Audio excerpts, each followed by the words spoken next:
We think it is plausible that by September of next year, we have sort of an intern-level AI research assistant, and that by March of 2028, we have like a legitimate AI researcher. And this is the core thrust of our research program. OpenAI just finished their corporate restructuring. They have a brand new deal with Microsoft. They're continuing their partnership, and they did a live stream. And here's the thing. Sam Altman and Jakob Pachaki gave an incredible Q&A in which they revealed the exact date for AGI. I couldn't believe they gave such a precise date, yet here we are. Let me break down the entire live stream for you.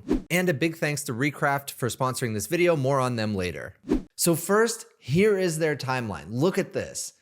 We are here, October 2025. In September 2026, such a specific date, automated AI research intern. As they describe it, basically a pretty good AI researcher that can help facilitate AI research. But here is where it gets crazy. March 2028. It's hard for me to imagine how they were able to come up with such a precise date for this, but automated AI research. Now, if you remember back to the intelligence explosion timeline from the situational awareness paper, it actually came almost at the exact time that OpenAI is predicting. But when we have automated AI research, then the acceleration of AI is only limited by how much compute we can throw at it. That is the time in which we have what's shown here, the intelligence explosion. And that is when we rapidly hit superintelligence shortly after. And so that is really what OpenAI as a research lab is heading towards.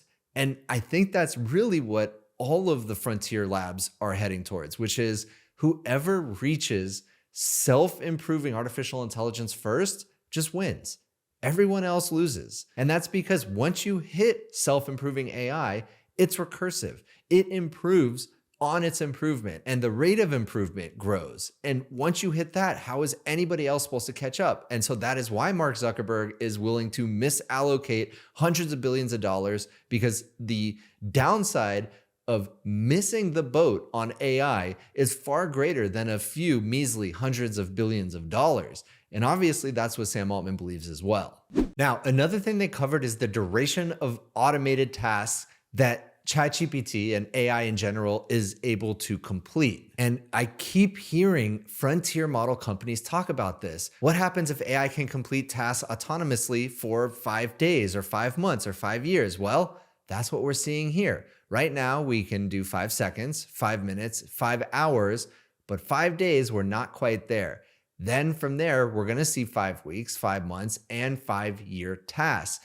But of course, as I've been saying for a while, it's not just about the duration, it's about what you can actually accomplish within that duration. It's about how efficient you can be with your token usage, with the compute during the duration. So again, it's not just the duration, it is very much about the efficiency as well. But tying it back to the intelligence explosion, remember at this point when models can run autonomously for extended periods of time, the only limiter, the only thing preventing us from ramping up the quality, from ramping up the performance of artificial intelligence is how much compute we can actually throw at it. But of course, this type of AI doesn't only need to be applied to AI research. Imagine biomedical research. Imagine trying to have new material science and drug discovery.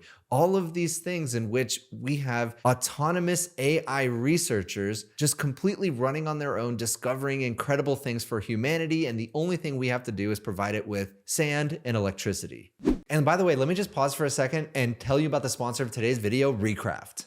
Are you still wasting time jumping between your AI chats and design canvas? Recraft's new chat mode ends that for good. So imagine this, you generate a logo, drag it into the chat and say, create a full brand kit from this. Social posts, posters, mockups, all in minutes. And at the end, you have a consistent set of full brand assets that you can use immediately. This is the magic of Recraft's new chat mode. It's a powerful AI chat assistant with an infinite canvas. Start in chat for lightning fast exploration and then switch to canvas for pixel perfect control. No more switching between apps. The entire creative process from first prompt to final assets happens now in one place. So stop just generating images, start creating with precision. Join the beta chat mode waitlist today. Link in the description. Let them know I sent you. Recraft has been a phenomenal partner. Now back to the video. The next thing I want to cover from this live stream is what they call chain of thought faithfulness. And it's super interesting because I had not heard OpenAI's thoughts on this before. Let's watch it together and I'll give you my thoughts along the way. Starting from our first reasoning models, we have been pursuing this new direction in interpretability. And the idea is to keep parts of the model's internal reasoning free from supervision. So don't look at it during training. And thus let it remain representative of the model's internal process. So we refrain from kind of guiding the model to think good thoughts, and so let it remain a bit more faithful to what it actually thinks, right? And this is not guaranteed to work, of course, right? Like we cannot make mathematical proofs about deep learning, and so this is something we study. But there are two reasons to be optimistic. One reason is that we have seen very promising empirical results. This is a technology we employed a lot internally. We use this to understand how our models train, how their propensities evolve over training. So let me just describe what he's talking about real quick. He is talking about being able to trust the model, to have aligned models and look at their chain of thought, which is kind of the reasoning steps they take before providing you with an answer, and having trust that it is first aligned with human incentives and it's actually stating what it does really believe rather than trying to react to what we want it to believe. And that'll make AI in general much more safe. And so to really enable that kind of insight into what the model's thinking, he's basically saying, let the model run, let the model think, and we're not going to look at it along the way. We're going to look at it after and see what it thought without any human intervention along the way. And secondly, it is scalable. And in the sense that explicitly we make the scalable objective not adversarial to our ability to monitor the model. And of course, an objective not being adversarial to the ability to monitor the model is only half the battle. And ideally, you want it to get it to help with monitoring the model. And so this is something we're researching quite heavily. But one important thing to underscore about chain of thought faithfulness is it's somewhat fragile. It really requires drawing this clean boundary and having this clear abstraction and having restraint in what ways you can access the chain of thought.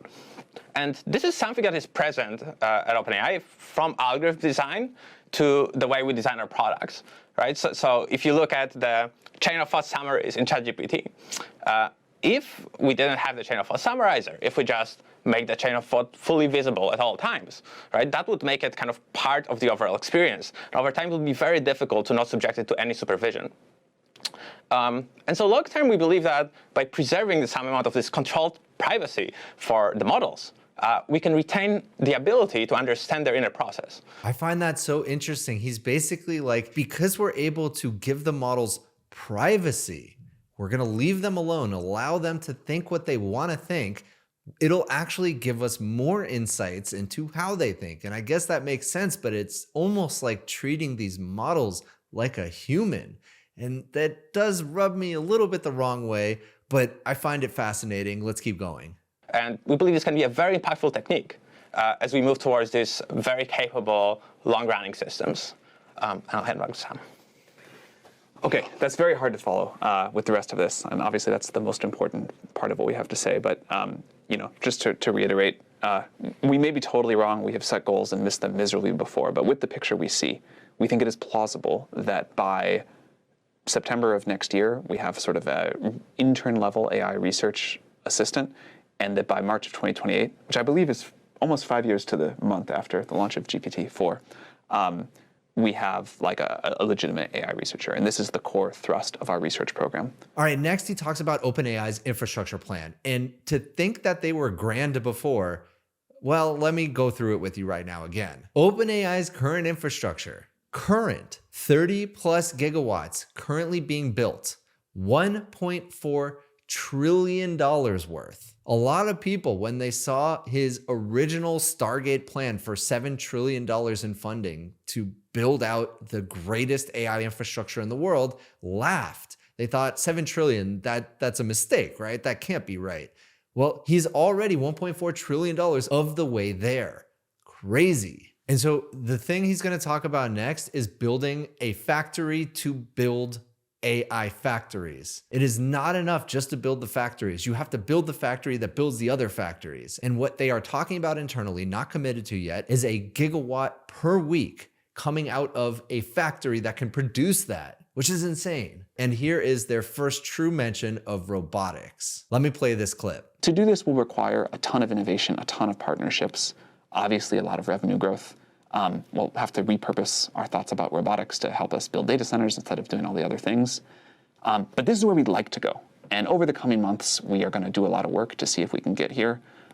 It will be some time before we're in a financial position where we could actually pull the trigger and get going on this. All right, next he talks about the new structure of OpenAI. Remember, there was the for-profit, there was the non-profit, there was the drama with Elon Musk, there was the public benefit corporation, and now everything is finalized. The relationship with Microsoft is finalized. We know how much they own. We know what that partnership looks like. We know what the IP ownership looks like. So let me show you. First, it is much more simple. There's the OpenAI Foundation, which is the nonprofit, and the OpenAI Group, which is a public benefit corporation. A public benefit corporation is a company in which its mission is not only to deliver shareholder value, but also to deliver some kind of other mission.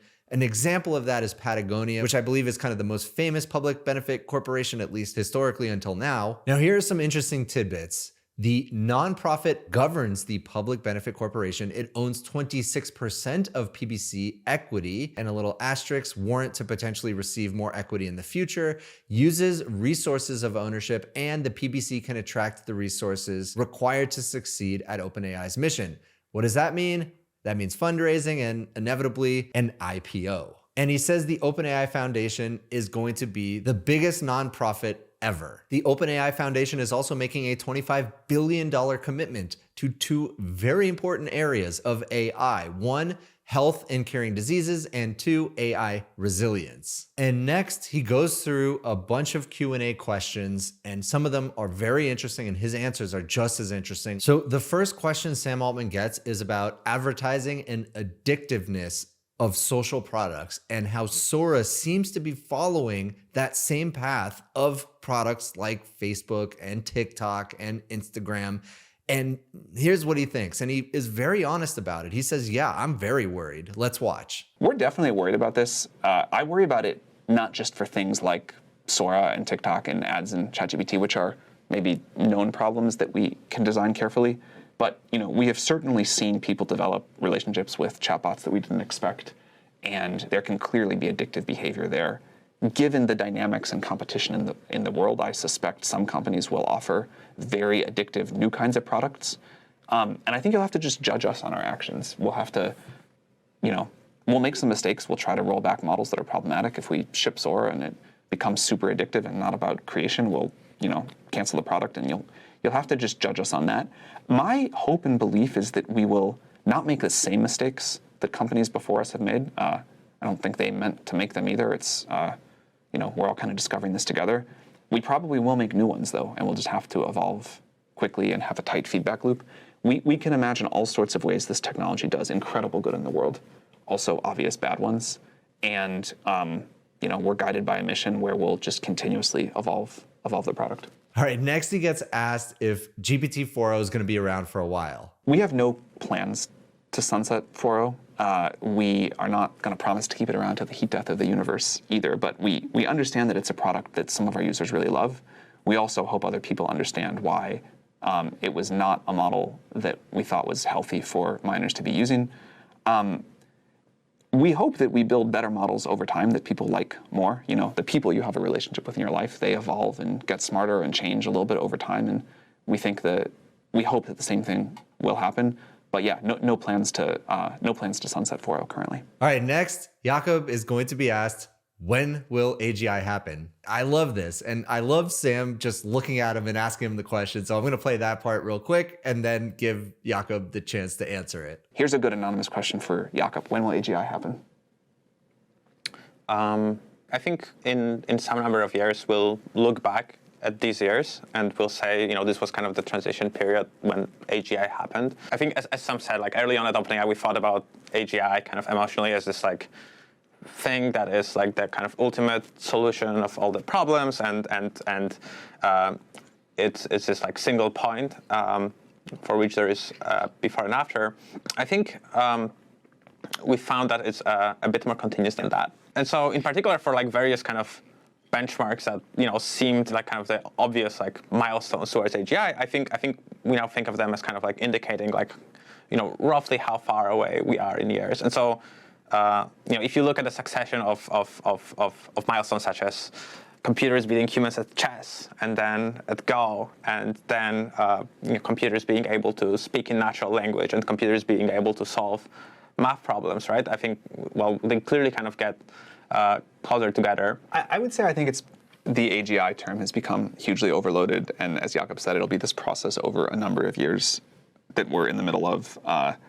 But one of the reasons we wanted to present what we did today is I think it's much more useful to say our intention, our goal is by March of 2028 to have a true automated AI researcher and define what that means than it is to sort of try to satisfy everyone with a definition of AGI. All right, so next, how about when GPT-6? Let's watch. Shindy says, when GPT-6?